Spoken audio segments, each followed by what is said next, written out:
Assalamualaikum warahmatullahi wabarakatuh. Innal hamdalillah nahmaduhu wa nasta'inuhu wa nastaghfiruh wa na'udzu billahi min shururi anfusina wa min sayyiati a'malina. Man yahdihillahu fala mudhillalah wa man yudlilhu fala hadiyalah. Asyhadu an la ilaha illallah wa asyhadu anna Muhammadan abduhu wa rasuluh. La nabiyya ba'dah. Yang terhormat Bapak Tobroni selaku dosen mata kuliah Al-Hutab Al-Munawarot dan teman-teman yang saya cintai. Yang pertama-tama, marilah kita panjatkan puja dan puji syukur kehadirat Allah Subhanahu wa taala yang telah memberikan kita rahmat dan hidayah. Yang kedua, salawat dan serta salam kita haturkan kepada Nabi kita, Nabi Muhammad Sallallahu Alaihi Wasallam yang telah membawa kita dari zaman kegelapan atau zaman jahiliyah menuju zaman terang benderang, yaitu agama Islam. Di sini saya akan menyampaikan ceramah yang berjudul makanan halal dan makanan haram. Ma'asyiral muslimin rahimakumullah. Islam adalah agama yang rahmatan lil alamin, yaitu rahmat bagi seluruh alam, yang mengatur kehidupan manusia dengan petunjuk Al-Quran dan hadis, agar manusia berbuat dan bertindak sesuai aturan. Makanan halal. Makanan halal adalah yang boleh dimakan menurut ketentuan syariat Islam. Bagi seorang muslim, makanan yang dimakan harus memenuhi dua syarat, yaitu yang pertama halal, yaitu halal yang dimaksud di sini adalah artinya diperbolehkan berdasarkan ketentuan syariat Islam. Yang kedua, thayyib. Thayyib artinya baik, mengandung nutrisi, bergizi, dan menyehatkan. Berkaitan dengan aturan yang berlaku dalam Islam tentang makanan halal. Dan makanan halal dan haram sangatlah jelas, diatur dan ditegaskan mana yang boleh dimakan dan mana yang dilarang, karena semua ada hikmahnya. Allah berfirman sebagai berikut. A'udzubillahi minasyaitonirrajim. Ya ayyuhan nasu kulu mimma fil ardi halalan thayyiba wa la tattabi'u khutuwatis syaiton innahu lakum aduwwum mubin. Quran Surat Al-Baqarah ayat 168, yang artinya, hai sekalian manusia, makanlah yang halal lagi baik dan dari apa yang terdapat di bumi. Dan janganlah kamu mengikuti langkah-langkah setan, karena sesungguhnya setan itu adalah musuh yang nyata bagimu. Makna yang terkandung dalam ayat tersebut adalah menyuruh manusia memakan hasil bumi yang terdapat di bumi dengan cara yang halal dan melarang untuk mengikuti langkah-langkah setan. Ditegaskan lagi dalam surat Al-Baqarah ayat 172 yang berbunyi, A'udzubillahi minasyaitonirrajim. Ya ayyuhalladzina amanu kulu min thayyibati ma razaqnakum washkuru lillahi in kuntum iyyahu ta'budun. Yang artinya, hai orang-orang yang beriman, makanlah di antara rezeki yang baik yang kami berikan kepadamu, dan bersyukurlah kepada Allah jika benar-benar kepadanya kamu menyembah. Makanan dan minuman yang kita konsumsi tidak asal mengenyangkan saja, tetapi harus halalan dan thayyiban. Ada orang yang menyatakan bahwa untuk bisa mendapatkan makanan halal itu sulit. Namun, banyak juga orang yang mampu menjaga dirinya agar makanan yang masuk ke dalam tubuhnya dijaga akan kehalalannya. Adapun halalnya makanan dan minuman meliputi 3 kriteria berikut ini. Yang pertama, jenis-jenis makanan halal menurut wujudnya. Yang pertama, makanan yang disebut halal oleh Allah dan Rasul-Nya. Yang kedua, makanan yang tidak kotor dan tidak menjijikkan. Yang ketiga, makanan yang tidak mendatangkan mudorot, tidak membahayakan kesehatan tubuh, tidak merusak akal, tidak merusak moral dan akidah. Makanan dan minuman yang halal menurut zatnya adalah makanan yang memang memiliki status halal untuk dikonsumsi. Makanan dan minuman halal tersebut telah ditetapkan kehalalannya dalam kitab suci Al-Quran dan hadis. Contohnya adalah daging sapi, ayam, kambing, dan sebagainya. Buah-buahan seperti apel, kurma, anggur, dan lain sebagainya. Yang kedua, dari segi mendapatkannya. Selain dari makanan yang telah diharamkan, semua bahan makanan dan minuman yang terdapat di bumi diperbolehkan dikonsumsi oleh kita. Namun hal tersebut masih belum tentu kehalalannya. Makanan dan minuman yang halal harus dibarengi dengan cara memperolehnya dengan halal. Kita tidak boleh memakan makanan yang didapatkan dari cara yang haram, seperti mencuri atau dari hasil uang yang tidak halal seperti korupsi atau dan lain sebagainya. Apabila kita tetap mengkonsumsinya, maka akan ada mudorot yang terjadi. Yang ketiga, halal dalam proses pengolahannya. Makanan dan minuman apapun yang secara kandungannya halal akan berubah menjadi haram jika proses pengelolaannya tidak dijalankan sesuai syariat Islam. Contohnya, daging sapi halal, tapi jika sapi tidak menggunakan nama selain Allah, maka akan menjadi haram.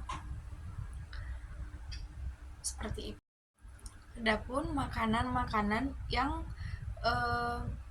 bisa membahayakan, yang diharamkan, yaitu yang membahayakan kesehatan.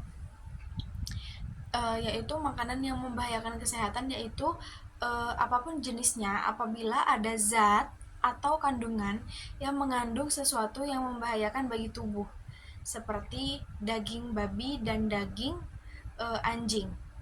Adapun dalil yang terdapat pada Al-Quran surat Al-Baqarah ayat 173 yang berbunyi, A'udzubillahi minasyaitonirrajim, Innama harrama 'alaikumul maitata waddama wa lahmal khinzir wa ma uhilla bihi lighairillah wa man ittara ghaira baghin wa la 'adin fala isma 'alaihi.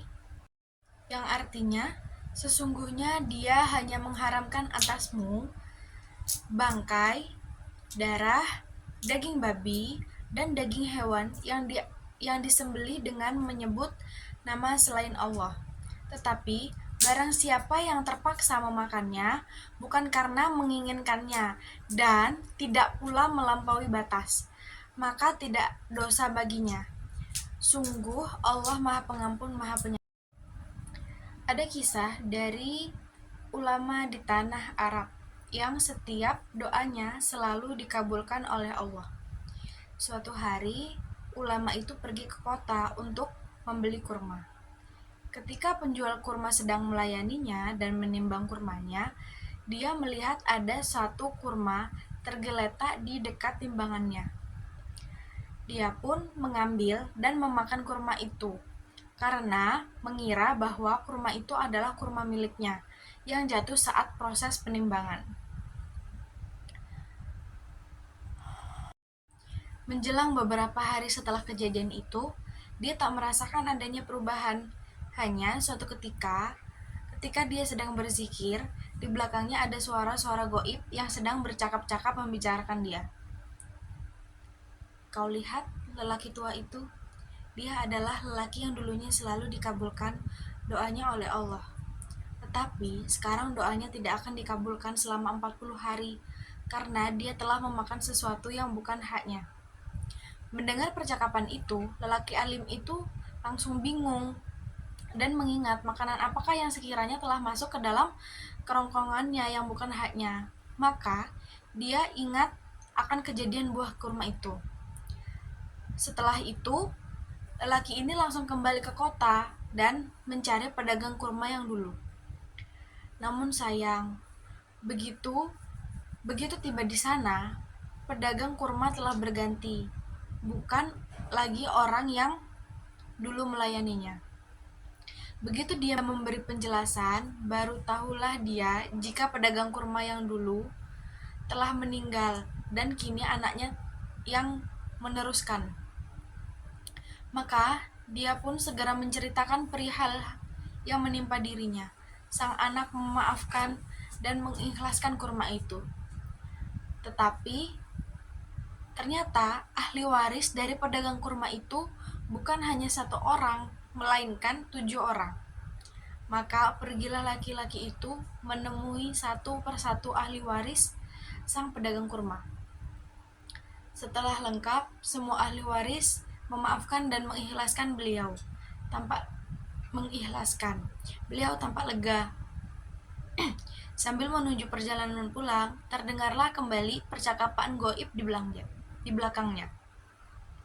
Lihatlah, dialah lelaki alim yang kemarin doa-doanya tidak dikabulkan.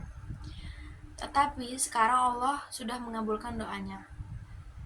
Dari kisah di atas, kita dapat mengetahui bahwa makanan halal yang masuk ke dalam tubuh kita merupakan faktor terkabulnya doa. Jadi kita tidak boleh meremehkan apa saja yang telah masuk ke dalam tubuh kita, karena kita tidak mengetahui apa yang akan terjadi setelahnya. Bisa jadi doa yang tidak dikabulkan atau yang lain-lain. Adapun hadis untuk makanan halal dan haram. An Abi Abdillah Nu'man bin Bashirin radhiyallahu anhu qala Sami'tu Rasulullah sallallahu alaihi wasallam yaqulu inna halala bayyinun wa inna harama bayyinun wa bainahuma mushtabihatun la ya'lamuhunna katsirun minan nas faman ittaqa syubhati faqad istabara li dinihi wa irdihi wa man waqa'a fi syubhati waqa'a fil harami yar'a haulal hima yushiku ayyarta'a fihi ala wa inna likulli malikin himan ala wa inna himallahi maharimuhu ala wa inna fil jasadi mudghatan idza salahat salahal jasadu kulluhu wa idza fasadat fasadal jasadu kulluhu ala wa hiya qalbu rawahul bukhari wa muslim. Abu Abdillah Nu'man bin Bashir radhiyallahu anhu berkata, aku mendengar Rasulullah Shallallahu alaihi wasallam bersabda, sesungguhnya yang halal itu telah jelas dan yang haram pun telah jelas. Sedangkan di antaranya ada masalah yang samar-samar atau syubhat yang kebanyakan manusia tidak tahu hukumnya. Barang siapa menghindari yang syubhat, maka ia telah membersihkan agama dan kehormatannya. Barang siapa yang jatuh ke dalam yang samar-samar, maka ia telah jatuh ke dalam perkara yang haram, seperti pengembala yang berada di dekat pagar milik orang lain. Dikhawatirkan ia akan masuk ke dalamnya. Ketahuilah bahwa setiap raja memiliki aturan. Ketahuilah bahwa pagar Allah adalah larangan-larangannya. Ketahuilah bahwa yang di dalam jasad manusia terdapat segumpal daging. Jika ia baik, maka baiklah seluruh jasadnya. Dan jika ia rusak, maka rusak pula seluruh jasadnya. Ketahuilah bahwa segumpal daging itu adalah hati. Hadis riwayat Bukhari dan Muslim. Sekian dari saya, kurang lebihnya mohon maaf. Wabillahi taufiq wal hidayah. Wassalamualaikum warahmatullahi wabarakatuh.